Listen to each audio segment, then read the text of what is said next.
Good morning class, 10th class है। हम आपको काव्य सौंदर्य के तत्व पढ़ा रहे थे, जिसमें कि हमने रस पढ़ा दिया है। आज हम आपको अलंकार पढ़ा देते हैं। सबसे पहले अलंकार क्या है या फिर अलंकार किसे कहते हैं। काव्य की शोभा बढ़ाने वाले तत्वों को अलंकार कहा जाता है। कुछ विद्वानों के अनुसार अलंकृते अनेन इति अलंकार, जो काव्य को अलंकृत या सुशोभित करे उसे अलंकार कहते हैं। तो काव्य की शोभा बढ़ाने वाले तत्वों को अलंकार कहा जाता है, या फिर जो काव्य को अलंकृत या सुशोभित करे उसे अलंकार कहते हैं। अलंकार के प्रयोग से शब्द और अर्थ दोनों में चमत्कार उत्पन्न होता है, इसलिए काव्य सौंदर्य के लिए अलंकार को सबसे आवश्यक माना गया है। अलंकार के दो भेद होते हैं, शब्दालंकार और अर्थालंकार। शब्दालंकार किसे कहते हैं? जिन अलंकारों के प्रयोग से कविता के शब्द सौंदर्य में वृद्धि होती है उसे शब्दालंकार कहते हैं। जैसे अनुप्रास, यमक, श्लेष आदि इसके प्रमुख उदाहरण हैं। तो जिस अलंकार में शब्द सौंदर्य में वृद्धि होती है, जिस अलंकार के प्रयोग से कविता में शब्द सौंदर्य की वृद्धि होती है, उसे शब्दालंकार कहते हैं। जैसे अनुप्रास, यमक और श्लेष। इसके बाद है अर्थालंकार। तो अर्थालंकार किसे कहते हैं? कविता में निहित अर्थ के सौंदर्य में वृद्धि करने वाले अलंकार को अर्थालंकार कहते हैं। जो कविता में अर्थों के सौंदर्य में वृद्धि करे उसे अर्थालंकार कहते हैं। जैसे रूपक, उत्प्रेक्षा, उपमा, प्रतीप, संदेह, अतिशयोक्ति, भ्रांतिमान आदि अर्थालंकार के अंतर्गत आते हैं।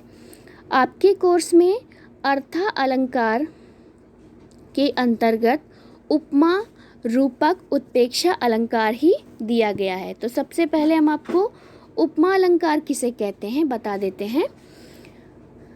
उपमा अलंकार, जहाँ पर दो भिन्न वस्तुओं में किसी गुण धर्म के आधार पर समानता बताई जाए उसे उपमा अलंकार कहते हैं। तो जहाँ पर किसी वस्तु की या फिर किसी गुण की सामान्यता बताई जाती हो उसे उपमा अलंकार कहते हैं। उपमा अलंकार के 4 भेद होते हैं: उपमेय, उपमान, सामान्य धर्म तथा वाचक।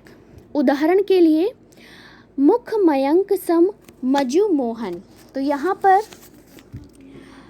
मुख की तुलना चंद्रमा से की गई है। तो यहाँ पर जो मुख है उसकी तुलना चंद्रमा के समान सुंदर बताई गई है, इसलिए इसे उपमा अलंकार कहते हैं। इसके अलावा कुछ और अन्य उदाहरण भी हैं, जैसे पीपर पात सरिस मंडोला, सिय मुख सुंदर चंद्र समाना। मतलब जो सीता का मुख है वह चंद्रमा के समान सुंदर है।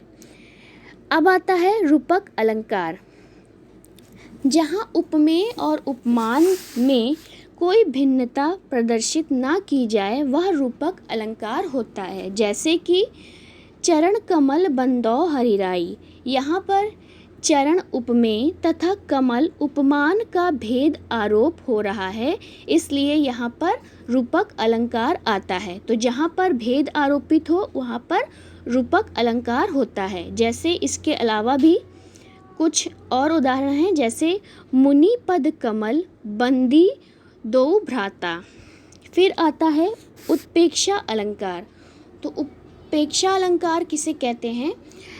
जिस अलंकार में उपमेय में उपमान की संभावना व्यक्त की जाए वह उत्प्रेक्षा अलंकार आता है। जैसे इसके कुछ वाचक शब्द हैं, जैसे मनु, जनु, मानो, जानो, जनहु, मनहु आदि। तो जहाँ पर इस तरह के शब्द आते हैं वह उत्प्रेक्षा अलंकार कहलाते हैं। जहाँ पर मनु, जनु, मानो, जनो आदि शब्द आते हैं वह उत्प्रेक्षा अलंकार के अंतर्गत आते हैं। उदाहरण के लिए सोहत ओढ़े प्रीतिपटु श्याम सलोने गात, मानो नीलमणि शैल पर अतपु परयो प्रभात।